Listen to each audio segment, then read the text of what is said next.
Harlem had learned, long before that winter, late. how to carry He'll be grief here. without Something's ceremony. wrong. It moved through the streets like a second shadow. The shops still opened, the trains still ran. Children still laughed when they thought no one was listening. But something fundamental had shifted. A voice that once cut clean through fear had been taken, and in its absence, silence became heavy. Enough to bruise. People spoke more softly now, not out of submission, but out of caution, because history had taught them that even truth could be dangerous when spoken too plainly. Bumpy Johnson felt that silence the moment he stepped out of his car. It wasn't the quiet of peace. It was the quiet of restraint, of a community holding itself together by sheer will. He paused just long enough to take it in, his posture unhurried, his expression composed. Men who survived as long as he had learned to listen before they spoke, to read rooms before they entered them, to respect the invisible currents that carried more meaning than shouted words. Harlem was speaking to him now, not with demands or pleas, but with expectation. And expectation, he knew, could be heavier than threat. In the days since the killing, rumors had spread faster than facts. Names were whispered, then swallowed. Others said it already had, in ways no one would admit out loud. The truth was simpler and more painful. The machinery that was supposed to protect dignity had stalled. And when systems stall, men like Bumpy are forced into uncomfortable positions, not as enforcers, but as stabilizers, as quiet custodians of order in a world that pretends not to need them. Bumpy had never liked chaos. Violence, when it came, was always the loudest admission of failure, and he had spent a lifetime learning how to prevent it rather than unleash it. He believed in consequences, yes, but also in restraint. The difference mattered. Too many men confused cruelty for strength and noise for authority. Bumpy understood that real power was the ability to stop something from happening, to keep a hand from reaching for a gun. That belief had kept Harlem standing more times than anyone would ever write down. Inside the back room of a small establishment that pretended to be forgettable, men waited. Some had known Bumpy for decades. Others only knew the reputation, filtered through rumor and fear. They sat with the posture of men who sensed that history had brushed too close for comfort. A killing like that did not end with a body on the floor. It rippled outward, touching people who had never met the victim and people who never would. And in those ripples, opportunists often tried to swim unnoticed. The injustice was not just the act itself, but what followed, the casual assumption that time would dull outrage, that grief could be outweighted, that accountability was optional if one knew which doors to slip through. Bumpy listened as they spoke in half-sentences and unfinished thoughts, careful not to say too much, careful not to say the wrong thing.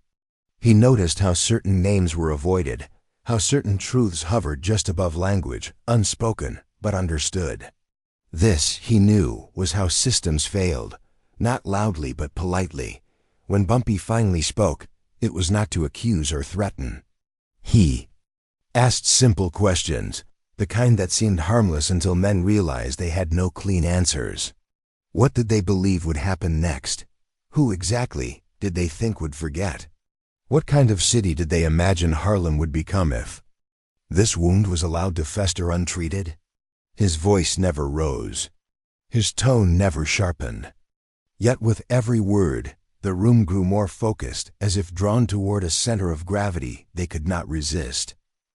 Outside, the city carried on, unaware that decisions were being shaped in quiet rooms by men who understood consequences better than laws ever had. Somewhere, a man believed he had an escape. Somewhere, someone believed 30 seconds would be enough to erase responsibility. Bumpy Johnson knew better.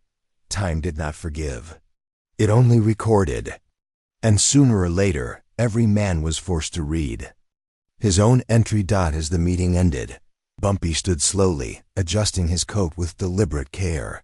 He did not offer instructions. He did not issue ultimatums. He left them with something far more difficult to escape, The awareness that they were being watched not by him alone, but by a community that remembered who stood up when it mattered and who tried to slip away.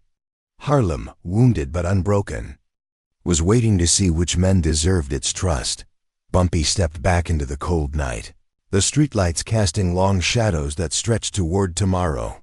His face revealed nothing, but his mind was already moving ahead, tracing paths, anticipating pressure points, preparing for the moment when silence would no longer hold. Part of him hoped it wouldn't come to that, hoped dignity would prevail on its own. Experience, however, had taught him not to confuse hope with expectation. Somewhere behind him, a door closed softly. Somewhere ahead, another would soon open. And in between those doors lay the fragile space where justice either found its footing or slipped away. The rumor did not arrive loudly. It never did. It slipped through Harlem the way bad weather does, felt before it is named, sensed in the way conversations pause when a certain man enters a room, in the way eyes linger just a moment too long on exits and stairwells. Someone believed he had 30 seconds. 30 seconds of confusion, of divided attention, of institutional hesitation. 30 seconds to become a shadow and let the city carry his guilt without him. Harlem had seen men disappear before, had watched injustice walk calmly away while dignity lay bleeding in the street. This time, the city was not prepared to look away. Bumpy Johnson heard the rumor without reacting. He was seated alone at a small table near a window, the glass reflecting his face back at him like a quiet question. He did not ask who started. He did not ask for names. Men who had lived as long as he had knew that rumors were never about facts alone. They were about intent. Someone wanted to test the limits of patience, to see whether grief had softened resolve, whether the moment had passed. Bumpy took a slow breath, the kind that steadies rather than delays, and let the weight of the information settle. 30 seconds was not a lot of time. But then again, neither was a lifetime when measured against the cost of cowardice. The injustice sharpened when he considered what that escape represented. It wasn't merely about avoiding consequences. It was about sending a message that a black community could be wounded publicly and then dismissed privately, that dignity could be violated and then negotiated away behind closed doors. Bumpy had spent his life resisting that exact idea, not with slogans or speeches, but with presence, with the refusal to rush, with the insistence that respect was not something begged for, but something enforced by behavior. He understood that if the man vanished, something worse than anger would follow, resignation. That evening, the city felt watchful. In storefronts and apartments, radios murmured softly, carrying voices that spoke of progress while the ground beneath them remained uneven. Mothers watched sons a little more closely. Fathers spoke a little less. Everyone sensed that a line was being drawn somewhere they could not see. Bumpy moved through this atmosphere without drawing attention, his calmness almost unsettling in a world that seemed to expect noise. He stopped briefly to speak with an elderly shop owner who had known him since before the gray touched his hair. No promises were made. No reassurances offered. Just a nod, heavy with understanding. Harlem did not need comfort. It needed certainty. The place where the escape was rumored to happen was not dramatic. No grand hall, no obvious trap. Just a narrow corridor, a side door most people ignored, a slice of daylight that could be mistaken for salvation if one was desperate enough. Men like Dutch Schultz had once believed that slipping through such doors made them clever, untouchable. History had taught otherwise, though lessons were often learned too late. Bumpy knew the man counting those 30 seconds had studied the system well enough to exploit its blind spots. Conversations were clipped, movements restrained. People were careful not to be seen choosing sides, even as their loyalties pulled them in different directions. The man at the center of it all sat with a rigid stillness, eyes flicking toward the clock, then away. He had rehearsed this moment in his mind, had convinced himself that once he reached the door, the past would lose its grip. Fear had dressed itself up as strategy, and strategy had mistaken itself for intelligence. Bumpy entered without ceremony. No announcement, no escort. Just the quiet authority of a man who did not need permission to stand where he stood. He took in the room in a single glance, noting who looked relieved and who looked cornered. His presence did not escalate the situation. It clarified it. Suddenly, there were no neutral observers, only men forced to confront what they were willing to tolerate. The clock ticked louder now, each second a small hammer striking the same fragile surface. When the moment came, it did not explode. It constricted. The man rose, adjusting his coat, already halfway gone in his mind. The door was close enough to taste freedom. 30 seconds began to count themselves in his chest. And then Bumpy spoke, not sharply, not loudly, but with the precision of a surgeon making the first incision. He addressed no one in particular, yet everyone listened. He spoke of how doors do not absolve men, how daylight does not cleanse guilt, how escape only deepens the debt one owes to themselves. He reminded them calmly that history is patient and memory relentless, and that the city never forgets who chose convenience over character. The words landed where force never could. The man hesitated, his hand hovering inches from the door. In that pause, the room seemed to breathe for the first time in hours. 30 seconds stretched into something unbearable. Eyes lowered, shoulders slumped. The illusion of control evaporated, replaced by the stark realization that leaving would not end anything, it would only define him forever. Bumpy said nothing more. He did not need to.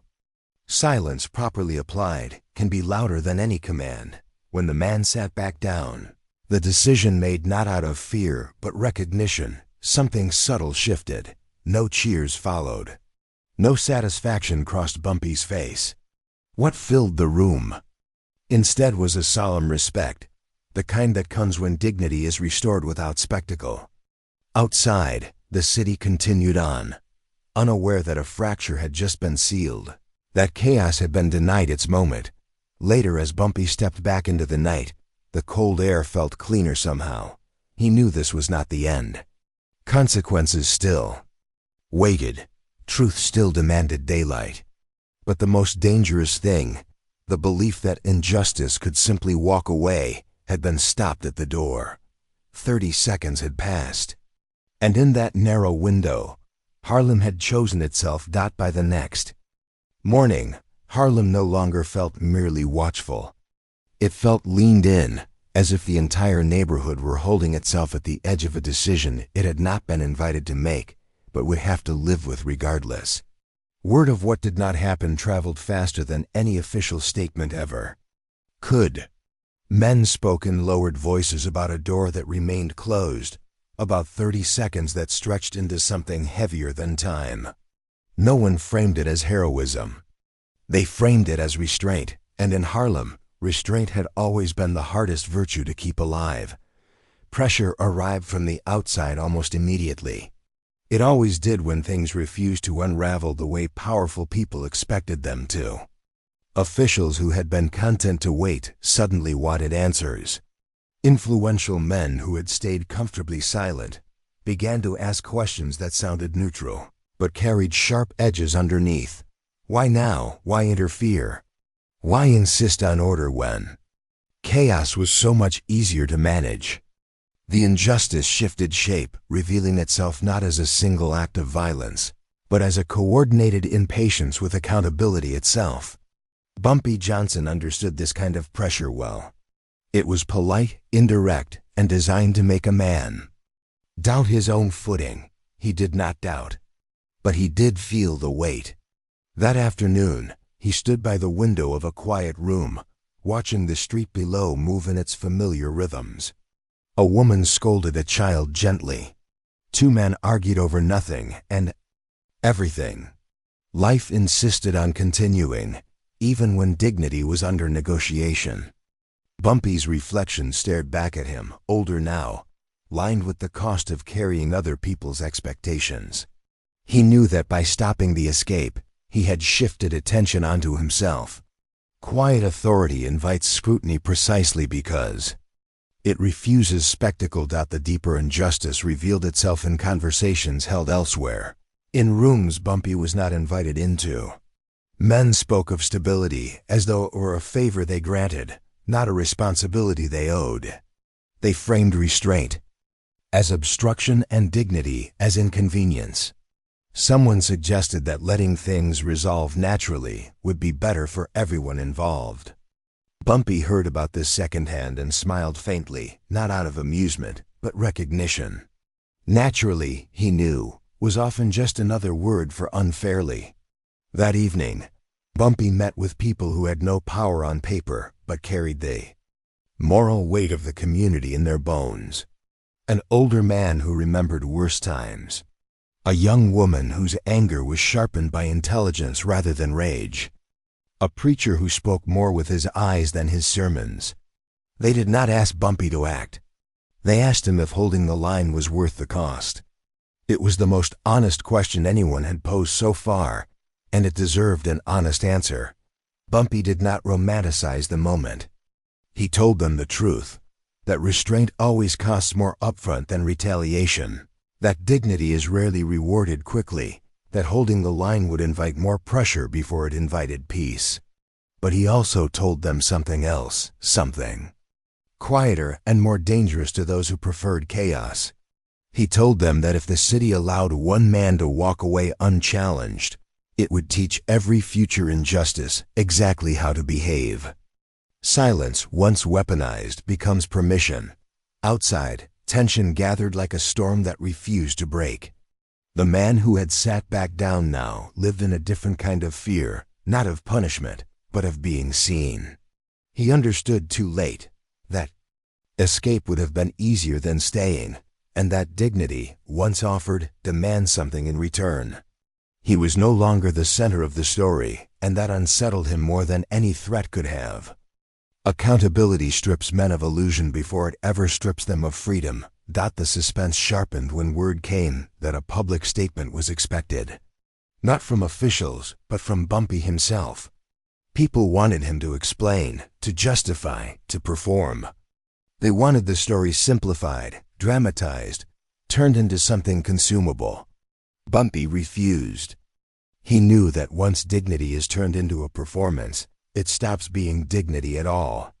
His silence, intentional and disciplined, frustrated those who thrived on reaction. It also steadied those who understood that some battles are won by refusing. To be rushed. Late that night, alone again, Bumpy sat with the weight of it all. He thought about the earlier violence, about the voice that had been taken and the void it left behind. He thought about Dutch Schultz and men like him, men who believed power meant movement without consequence. History had proven them wrong, but history only works if people cooperate with its lessons. Bumpy had chosen to cooperate, not out of nostalgia or fear, but out of responsibility. When morning came, Harlem felt different, not healed, not settled, but aligned. People moved with a shared understanding that something had been preserved, something fragile and essential. The line held, the door stayed closed, and the city, for once, did not rush past its own conscience. Bumpy Johnson stepped into the day with the same calm dignity he had carried the night before, fully aware that the hardest part was still ahead. Pressure would intensify. Consequences would demand form. Silence, soon enough, would have to give way to truth. But for now, the city stood upright, and sometimes, that is the most powerful victory a community can claim. By the time the reckoning arrived, it did not announce itself. There were no sirens to warn the city, no crowds gathering to witness history. It came instead the way all unavoidable truths do, quietly, steadily, with the certainty of something that no longer needed permission to exist. Harlem woke that morning with a strange sense of balance, as though the ground beneath it had finally decided to hold. People did not smile more, they did not celebrate, but they walked differently, shoulders less hunched, eyes less guarded. Something had been contained before it could spread, and containment, in a city long familiar with damage, felt like grace. Bumpy Johnson sat alone, hands folded, listening to the city wake. He had not slept much. Men like him rarely did when silence was working this hard. He understood that the world beyond Harlem had begun to shift its tone, that the patience once mistaken for weakness was now being recognized for what it was: discipline. The pressure that had leaned in so aggressively days earlier had begun to recede, not because it had lost interest, but because it had lost leverage. When chaos refuses to arrive on schedule, those who depend on it grow uncomfortable. The man who had believed in 30 seconds now faced a longer, quieter stretch of time. Not a cell yet, not a headline, but something more difficult: reflection. He had stayed, he had been seen staying. And in that decision, he had lost the protection of invisibility. The injustice he had participated in no longer hid behind confusion or distance. It sat with him, heavy and undeniable, as it tends to do when running is no longer an option. He did not sleep well either. Accountability, unlike fear, does not fade when the lights go out. Outside forces made their final attempt to reclaim control. Requests arrived wrapped in courtesy. Suggestions were offered with smiles that did not reach the eyes. Bumpy listened, as he always did, and declined without offense. He did not argue. He did not moralize. He simply refused to move the line he had drawn. Power, when exercised cleanly, does not need reinforcement. It stands on its own. Those who understood this left the room quietly. Those who did not eventually stopped coming. The moment that resolved everything arrived without witnesses. No cameras, no crowd. Just a conversation held in a modest space where words carried more weight than titles.